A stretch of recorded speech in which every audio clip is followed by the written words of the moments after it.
Welcome to the Alfi podcast. This is episode number 10. We have our special guest, Jonathan Alfi. This is the episode you guys were all asking for. We made it. We made it. We made it to 10, but you also made it to 2 weeks post-op from jaw surgery, and that's what we're going to talk about today.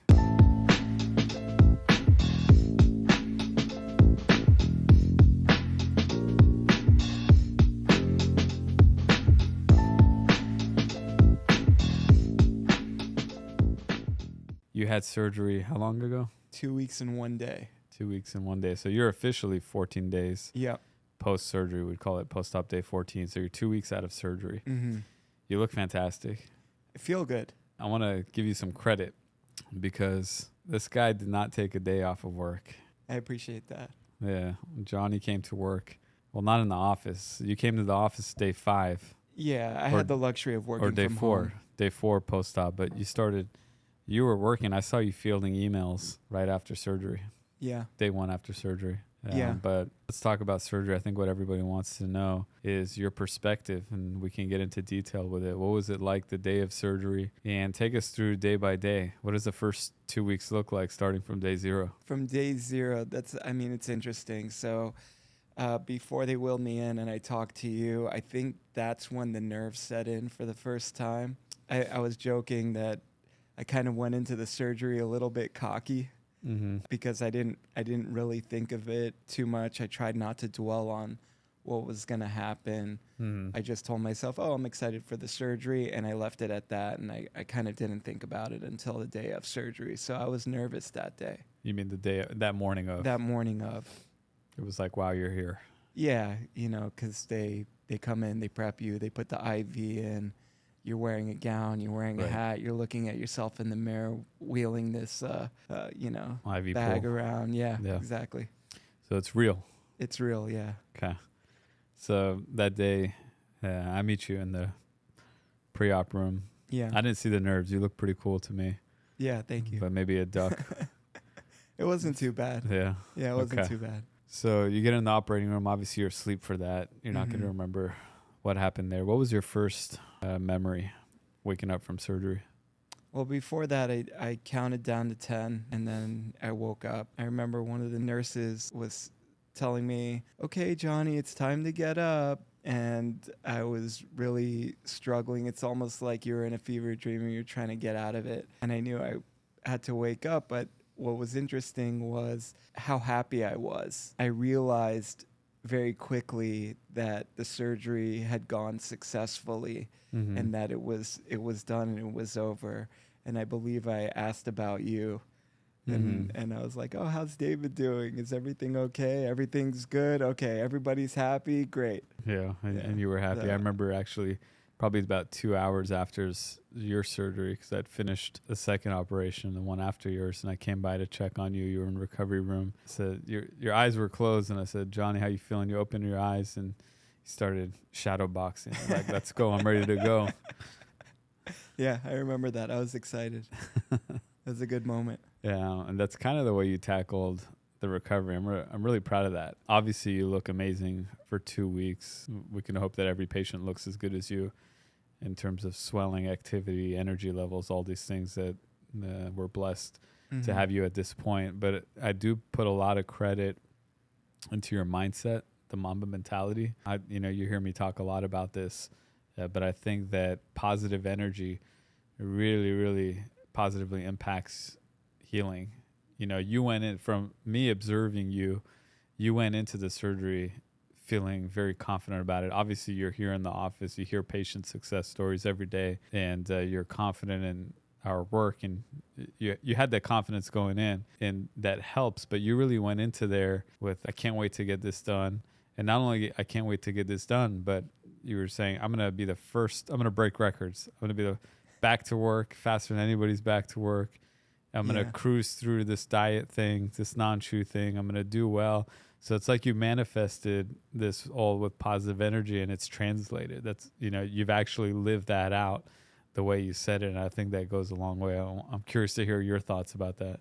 I have a lot of thoughts on this. I credit a lot of the patients. There were a lot of patients that I won't name because of it would be a HIPAA violation to name them. But they really helped me before and after the surgery, and helped me along with the recovery by telling me what to expect, giving me tips. I'm sure Even you got a just lot of small recipes. things.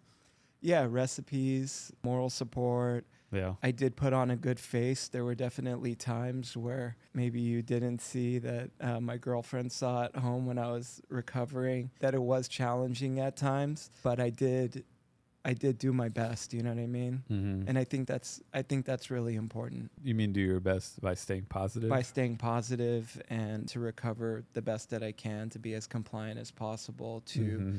walk around, move around, have a good attitude, and have a healing attitude. I would say prayers, thanking God that I'm perfectly healed, Yeah. already. I think that's important. Yeah. Amen. Yeah. I remember when we filmed, I think it was episode 7 together, pre-surgery. And I remember you specifically saying, I'm curious. I can't wait to see what it means when people say it's not painful, but it's uncomfortable. Mm-hmm. And there was a curiosity of that for you. Mm-hmm. So how do you answer that? Now I know what it's like. I know what it's like. It is uncomfortable, but it's manageable. I Mm-hmm. think I would have done a few things differently that could have even made my own recovery easier. The way I thought about it was that just to say something is uncomfortable, it's blurry and it's hard to conceptualize. Mm-hmm. And I think that the way I thought about it was just compartmentalizing my symptoms. Mm-hmm. And I can go through them off the top of my head, best of my memory. One is the pain, which I think is the most manageable, because if you're on the pain meds, they quell the pain. And what were you taking for pain? I was taking ibuprofen and acetaminophen. And then in the early days, I was taking 2.5 milligrams of oxy. Yeah, so you would cut the tablet in half. Correct, yeah. A 5 milligram tablet, you were cutting it in half, and that was enough for you? It was enough, and I didn't do it every 6 hours, though I wish I did. Mm-hmm. I wish I did on the third and fourth day. I wish I maybe even took a whole. Yeah, was that the peak? That was the peak, yeah. The other symptom I experienced was my gut didn't do well with the antibiotics. Yeah. I had a really upset stomach, Mm-hmm. and I think that I didn't take them on a full stomach or a full enough stomach. Like I would drink water and have a little bit of pureed avocado or mashed avocado, but it wasn't enough. Had I gone back, I would have taken the antibiotics on a full stomach to alleviate that symptom. I had congestion. There was not much different that I could have done about that, but that attributed to the discomfort. So, and then you feel a lot of tightness, especially around the maxilla area for me, because I had a big movement there. I think the combination of all those things going on at once make you uncomfortable, but they are separate things. To think about them separately, I think is worthwhile. Yeah, so in summary, you said you would do things differently. I would have taken my pain meds on a schedule, Mm-hmm. as scheduled. I wouldn't sleep through the night without taking the ibuprofen, acetaminophen, especially on the third or fourth day when the swelling peaked. I remember waking up in even more discomfort and some pain. Yeah. So I would have stuck to a strict schedule with the pain meds, and then I would have taken the antibiotic on a full stomach. Those are the Okay. two changes I would have made. Are you still in pain, or when did that go away? It's a lot better now. I still take the ibuprofen and acetaminophen, but I went the whole day without taking it today, so I'm just kind of taking it as needed. Mm-hmm. But it's nothing too bad. I feel like right now I could do anything, Yeah, honestly. you've actually been really productive. I had a really productive day today. Have you started exercising? No, but that's because I wanted to make sure that my blood pressure was in check, because I've been dealing with another thing, was my nosebleeds. Mm-hmm. And I suspect that was from the intubation Mm-hmm. in my maxilla. So Yeah. And definitely a normal thing to have intermittent nose bleeding. right. Obviously manageable. Most people, it takes a couple days and it's done, even 1 or 2 days, but some people up to 2 weeks. Yeah. And I think you were one of those. Yeah, I was one of the 2 weeks one, but it was about, I think 3 or 4 times that I dealt with that. Yeah, there were days where you didn't have any. Yeah. At I think all. it was 4 times. Yeah. Let's break it down. Sure. pain, 0 to 10, how would you describe that? Most of the time, I would say maybe a 2 out of 10. Mm-hmm. The worst it was a 4 out of 10. Yeah. We use Exparel Mm-hmm. to numb the mouth the first 3 days. Mm-hmm. Do you feel like those first 3 days were less painful? Definitely, yeah. The first 3 days. I started feeling uncomfortable probably in the evening on the third day. Okay, so maybe when some of that's wearing off. And I Mm-hmm. think part of that is your nerves started recovering really quickly, which is a blessing. Mm-hmm. It's a great thing because you're going to have early nerve regeneration, but at the same time, you were starting to have sensation Mm-hmm. within the first 4 days. Yeah, the fourth day, I would say, was my hardest day. How about your nerve sensation? Where do you have sensation? Where do you not have sensation? My bottom lip is pretty numb. Mm-hmm. Around my chin is numb, but I could feel here, Yeah. all along the sides. I could feel my upper lip. Just around my nose feels kind of numb, Mm-hmm. but that's it. And then everything else I could feel. We've been at restaurants together. We just came back from New York City. Yeah. Looks like you were cruising through meals Yeah. at these restaurants. Are Yeah. you feeling what you're doing? It looks like you got a good handle on it. Yeah, I'm just like, I'm using my fork and knife a lot to like really macerate the food before I put it in my mouth, and I make sure not to take big bites. But other than that, I can eat soft food. Yeah. Mm-hmm. Non-chew. Non-chew. I have not chewed anything. Good. Yeah. Because I know you've been having short rib Yeah. with a risotto, Yeah. There has to be a wet component on the plate. and you could so chop that, it up. so that you can get it down for sure. Do you feel different? Let's talk about the benefits so far. You look fantastic. I Thank mean, I you. know you're still swollen. It's only 2 weeks. You look fantastic. Thank you. I'm not saying that because I'm your brother. Obviously, I have a little bias. Yeah, but yeah. I think anybody would agree. You look really good for 2 weeks post double jaw surgery. Aesthetically, I think your nose straightened out, looks a lot better. Your jawline's starting to come out. But besides the aesthetics, Mm-hmm. which everybody could see, how do you feel? I feel really good. I feel rested. It's easier for me to breathe. I could sleep on my back for the first time in about 10 years, Mm-hmm. which is nice. I feel different. You feel more rested? Yeah, definitely. And I could breathe through my nose. Yeah, I remember Erica saying that it's easier for you to get out of bed than it was pre-surgery. Yeah, I need less sleep to get by during the day, which is amazing. Yeah, so your sleep is more quality now, It's more effective. even while you're going through the really early stages of recovery, which obviously these things are going to get a lot better as you regain energy and your body stops fighting to recover. Yeah, that's how I feel. I haven't fully reaped the benefits yet because I'm still, inflamed and swollen and still going through the recovery. But even so, Mm-hmm. the breathing is so much easier. Yeah, which is amazing.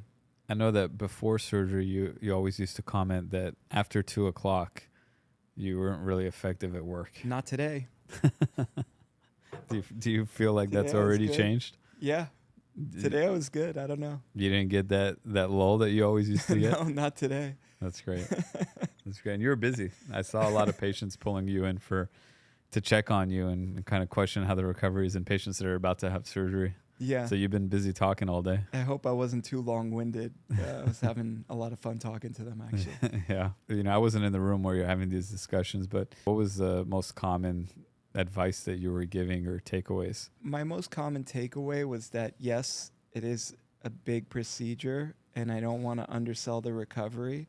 Mm-hmm. It is challenging, and I think I wanted to get across that, like, the first week is not fun. Yeah. It's a challenge, and it's an adjustment. Even looking in the mirror, being that swollen, you don't recognize yourself, and that plays mind games on you. You know what I mean? Mm-hmm. So psychologically and physically, I would say it's testing. Yeah. However, Not exactly a walk in the park. it's not a walk in the park because it's a big procedure. But no pain, no gain. That's one thing. Right. The benefits of this surgery are so tremendous. Mm-hmm. And I said that the first week is not all down. There are ups and downs in that first week too. It's not all Right. doom and gloom.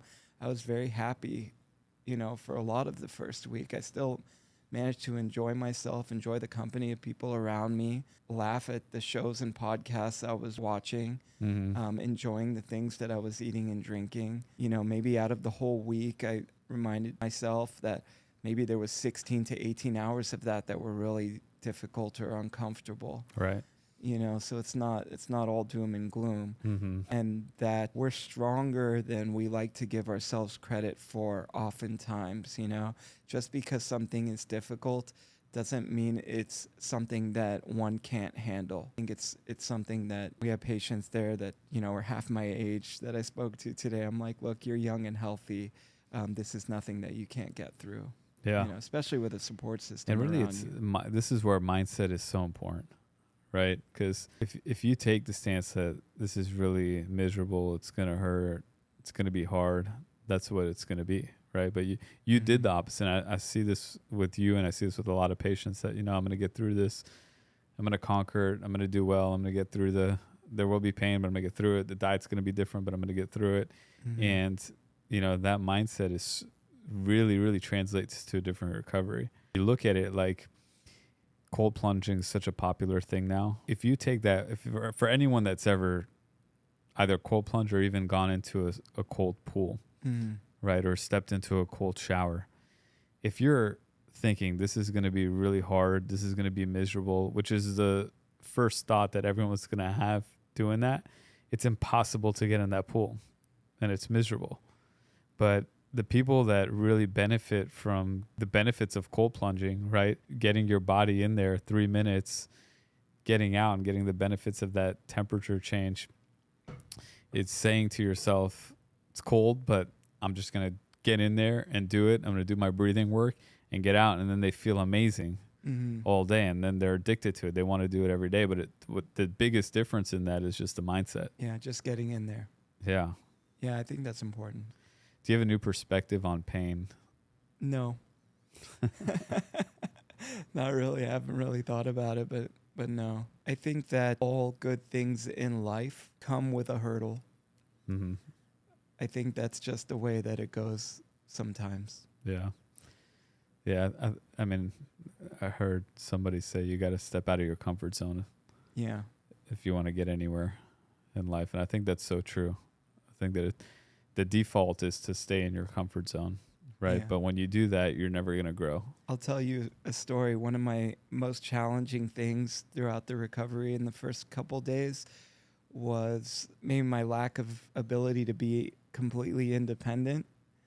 And so one thing I appreciate of Erica telling me, kind of coaching me through, is just to give myself grace and understanding that it's okay to just rest. It's okay to just sit down and, prioritize your recovery when you're going through that and you're healing from some type of trauma like that. It's okay to sit down. I think it's important to not try to be a hero 100% of the time too. Yeah. Because having that, oh, I'm tough, I could do this, I could do anything kind of mentality can frustrate you when you're unable to do something. We just got back from New York City. We had a really good trip. Yeah, a lot of people thought you weren't going to make it there. Yeah, we went to Columbia University, gave a talk to some students, and that was really nice. It was a great lecture. Yeah, it was a really good.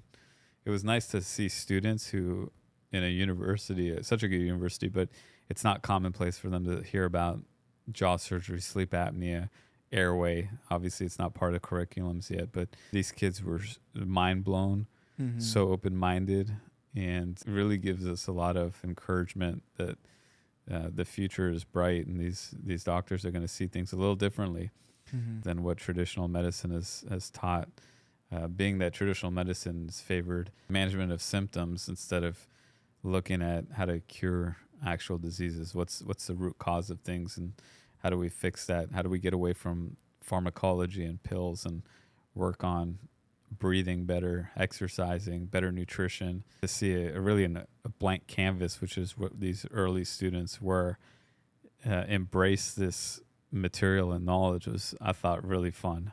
Yeah, I agree. And the lecture was amazing as always. I feel like no matter how many times I've seen you lecture and done the PowerPoint or gone through those slides, it always seems to be interesting, especially in front of students or people watching it for the first time, because you see their reaction, and it lets you not take for granted how novel your approach is to treating the airway. It's true. Even I take for granted too early we are in this space, as pioneering in it.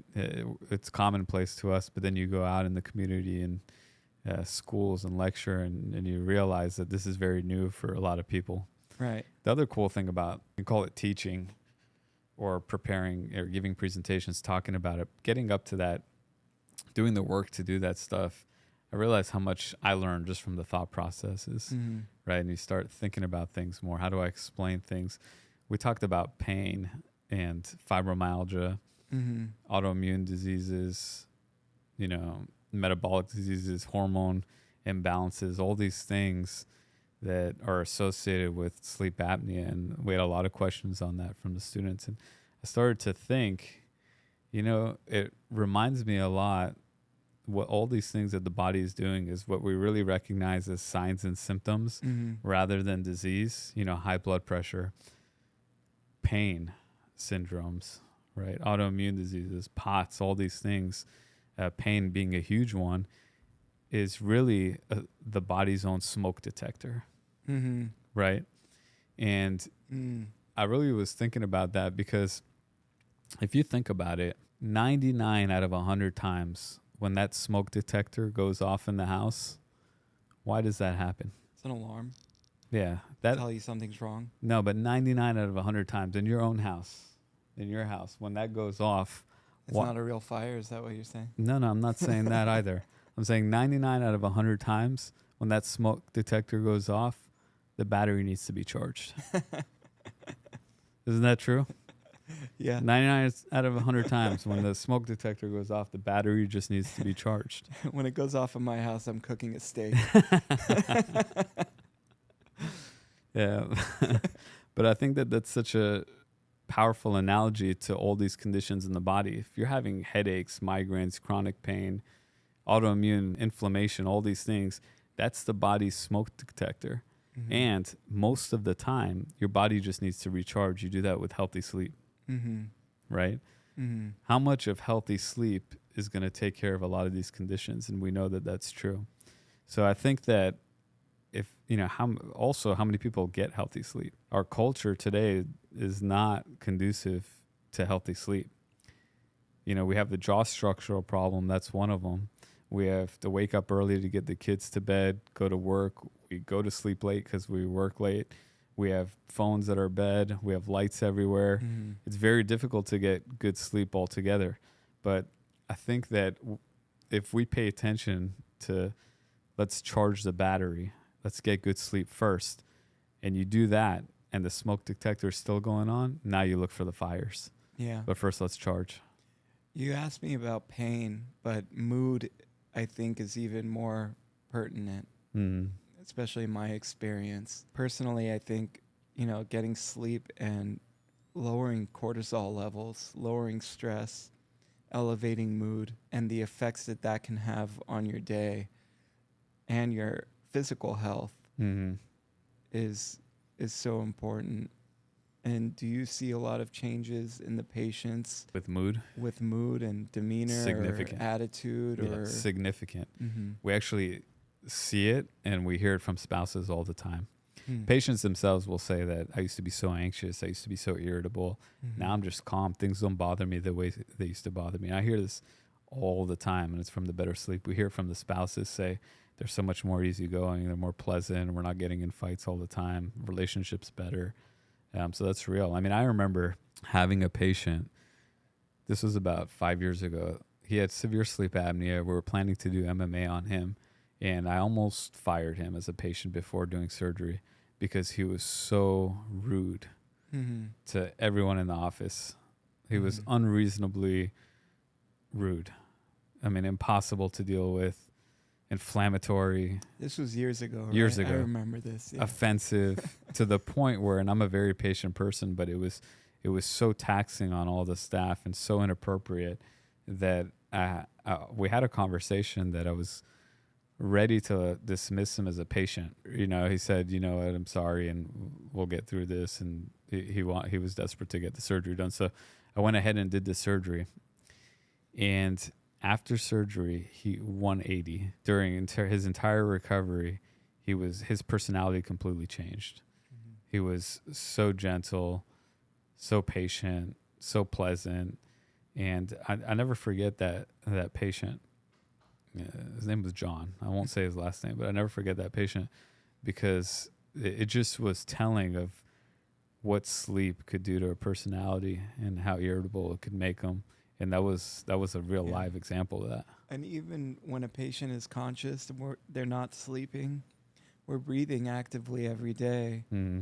And the way we breathe, the rhythm of which we breathe also affects our anxiety and Yeah, definitely. our heart rate. Yeah, that's a great point. There's so much work on breath work. You know, if you're anxious, if you're feeling a certain way, just step away and do some breath work, right? And there's ways to do that. But breath work is an active mechanism to try to elicit that response. But you're right. If you fix the structures for breathing, what does that do during the day in the conscious state? Yeah, you took a screenshot of my scan. This is work for our editor to maybe put this on the screen. Yeah. Before and after of my Airway. Right. Let's put that up right here. Yeah. I did the math, and I have double the volume that I had pre-surgery. More than that. Which means every breath I take, I'm getting twice the amount of oxygen. Is that way more than twice because it's to the power. Yeah. You got it cubed. Okay. Yeah, so it's significantly, the diameter is much larger, the volume is larger, the flow is significantly improved. Yeah. It's cool to see it on a picture. If you just think about that cumulatively throughout the course of the rest of my life. Right. And the benefits that every cell in my body getting more oxygen and how that turns over. And in life and in nature, you look at any nature documentary, things either grow or they decay, Nothing is stagnant. And to have that cumulative effect of oxygenation is amazing to me. I got really excited when you showed me that picture. Yeah. That reminds me of a Kobe story. Yeah. He says, most athletes are going to practice 2-3 hours a day. Mm-hmm. But if I wake up 3 hours earlier and put in 3 hours before they wake up, and then I can do 3 hours after lunch and then another 3 hours and go to sleep a little later. And he's doing 5 or 6 more hours a day times X days, times X weeks, times X years. He's years ahead of them in terms of work. He's like, in a couple of years, you'll never catch up. Exactly. So that's awesome. Now the world's got to catch up to Johnny. They can. Yeah. But thank you so much. I really want to thank you for sharing your journey. For me, it's been such a blessing and a pleasure to be part of it. I feel really blessed to be a part of that journey. I'm really excited for you. I'm really happy that it's been a success. And I know that with your outlook and mindset and work ethic, that no doubt you're going to continue to enjoy that success. I'm sure that people are going to want to hear an update on this, maybe at week 3 or week 4. Sure. We'll get back. I'm sure perspective will continue to change every week as it has from last week to this week. So I really appreciate this. And Johnny's up to it. We'll bring him back in a couple weeks and do another episode about your recovery. Let's do it. And I'm grateful for you too. And I'm grateful to the patients, and I'm grateful to our staff. Everybody's been amazing. So thank you. Yeah. Awesome. Thank you.